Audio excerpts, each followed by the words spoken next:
14ನೇ ಪ್ರಶ್ನೆ. ಅಸ್ಪೃಶ್ಯತೆಯು ಒಂದು ಸಾಮಾಜಿಕ ಪಿಡುಗು, ಚರ್ಚಿಸಿ ಅಂತ ಕೇಳಿದ್ದಾರೆ. ಹೌದು, ಅಸ್ಪೃಶ್ಯತೆಯು ಒಂದು ಸಾಮಾಜಿಕ ಪಿಡುಗು. ಯಾಕೆ ಇದು ಒಂದು ಸಾಮಾಜಿಕ ಪಿಡುಗು ನೋಡೋಣ.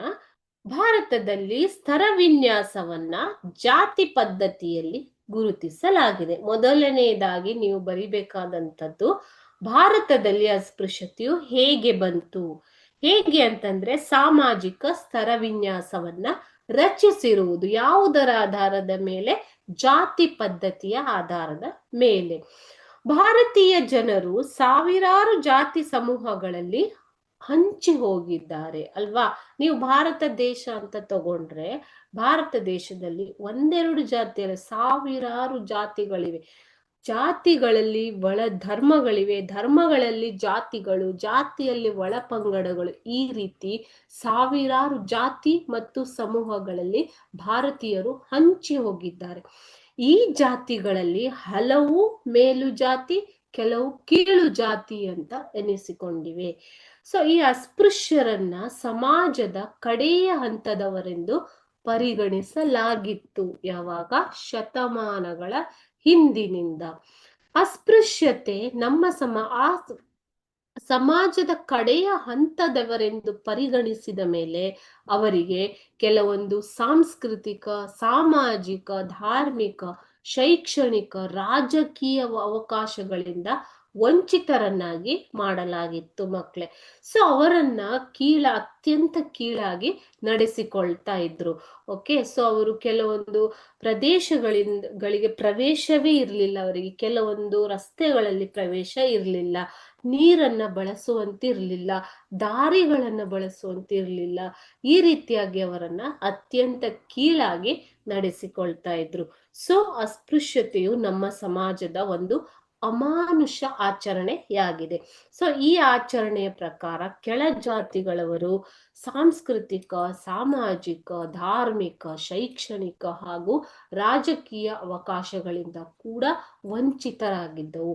ಇದನ್ನೆಲ್ಲ ನೋಡಿಬಿಟ್ಟು ನಮ್ಮ ಹಲವು ಸಮಾಜ ಸುಧಾರಕರು, ಅಂಬೇಡ್ಕರ್ ಇರ್ಬೋದು, ಜ್ಯೋತಿಬಾ ಫುಲೆ ಇರ್ಬೋದು, ರಾಜಾರಾಮ್ ಮೋಹನ್ ರಾಯ್ ಇರ್ಬೋದು, ದಯಾನಂದ ಸರಸ್ವತಿ ಇರ್ಬೋದು, ಸೊ ಯಾವುದೇ ಸಮಾಜ ಸುಧಾರಕರಿರ್ಬೋದು, ಅವರು ನಮ್ಮ ಜಾತಿ ಪದ್ಧತಿಯಲ್ಲಿ ಇದ್ದಂತಹ ಅಸ್ಪೃಶ್ಯತೆಯನ್ನ, ಅದ್ಯಾಕೆ ಜಾತಿ ಪದ್ಧತಿಯನ್ನೇ ತೊಡೆದು ಹಾಕೋದಿಕ್ಕೆ ಹಲವಾರು ಪ್ರಯತ್ನಗಳನ್ನ ಮಾಡಿದ್ದಾರೆ. ಸೊ ಮಹಾತ್ಮ ಗಾಂಧೀಜಿಯವರು ಏನ್ ಹೇಳಿದ್ರು? ಅಸ್ಪೃಶ್ಯತೆಯು ಭಾರತೀಯ ಸಮಾಜಕ್ಕೆ ಹತ್ತಿದ ಒಂದು ಕಳಂಕವಾಗಿದೆ ಅಂತ ಮಹಾತ್ಮ ಗಾಂಧೀಜಿಯವರು ಹೇಳಿಕೆಯನ್ನು ಕೂಡ ಕೊಟ್ಟಿದ್ದಾರೆ. ಈ ರೀತಿಯಾಗಿ ನಮ್ಮ ಸಮಾಜದಲ್ಲಿ ಅಸ್ಪೃಶ್ಯತೆಯು ಒಂದು ಸಾಮಾಜಿಕ ಪಿಡುಗಾಗಿ ಪರಿಣಮಿಸಿದೆ. ಇದನ್ನ ಹೋಗಲಾಡಿಸೋದಿಕ್ಕೆ ಏನೇನು ಕ್ರಮ ಕೈಗೊಂಡಿದೆ ಸರ್ಕಾರ, ಶಾಸಕಾಂಗ, ಸಂವಿಧಾನ ಅಂತ ನೀವು ಹಿಂದಿನ ಪ್ರಶ್ನೆಯಲ್ಲಿ ನೋಡಿದ್ದೀರಾ ಅಲ್ವಾ. ಸೊ ಯಾವ ರೀತಿ ಇದೊಂದು ಸಾಮಾಜಿಕ ಪಿಡುಗು ಅನ್ನೋದಿಕ್ಕೆ ನೀವು ಈ ಎಲ್ಲ ಪಾಯಿಂಟ್ ಅನ್ನ ಬರಿಬೇಕಾಗತ್ತೆ. ಸರವಿನ್ಯಾಸ ಹೇಗೆ ಬಂತು ಭಾರತದಲ್ಲಿ, ಜಾತಿ ಪದ್ಧತಿ ಎಂದರೇನು, ಅದನ್ನ ಯಾವ ರೀತಿ ವಿಂಗಡಣೆ ಮಾಡಿದರು, ಅಸ್ಪೃಶ್ಯರು ಅಂದ್ರೆ ಯಾರು, ಅವರನ್ನ ಯಾವ ಹಂತದಲ್ಲಿಟ್ರು, ಯಾವ ರೀತಿಯಾಗಿ ಅವರನ್ನ ನಡೆಸಿಕೊಳ್ತಾ ಇದ್ರು, ಸೊ ಹೇಗೆ ಅವರಿಗೆ ನಿರ್ಬಂಧನೆಯನ್ನ ವಹಿಸಿದ್ರು. ನೋಡಿ, ಇಲ್ಲಿ ಕೆಲ ಜಾತಿಗಳು ಸಾಮಾಜಿಕ, ಸಾಂಸ್ಕೃತಿಕ, ಧಾರ್ಮಿಕ, ಶೈಕ್ಷಣಿಕ, ರಾಜಕೀಯ ಅವಕಾಶ ಕೂಡ ಇರ್ಲಿಲ್ಲ ಅವ್ರಿಗೆ. ಸೊ ಇದೆಲ್ಲವನ್ನ ನೀವು ಇನ್ಕ್ಲೂಡ್ ಮಾಡಿ ಬರಿಬೇಕಾಗತ್ತೆ ಉತ್ತರವನ್ನ ಬರೆಯುವಾಗ.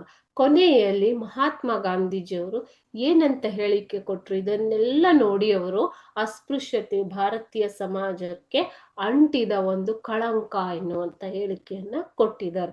ಸೊ ಇದೆಲ್ಲವನ್ನ ಬರಿಬೇಕಾಗತ್ತೆ ನೀವು ಉತ್ತರ ಬರೆಯುವಾಗ. ಸೊ ಈ ರೀತಿ ಅಸ್ಪೃಶ್ಯತೆಯು ಸಾಮಾಜಿಕ ಪಿಡುಗಾಗಿ ಪರಿಣಮಿಸಿದೆ.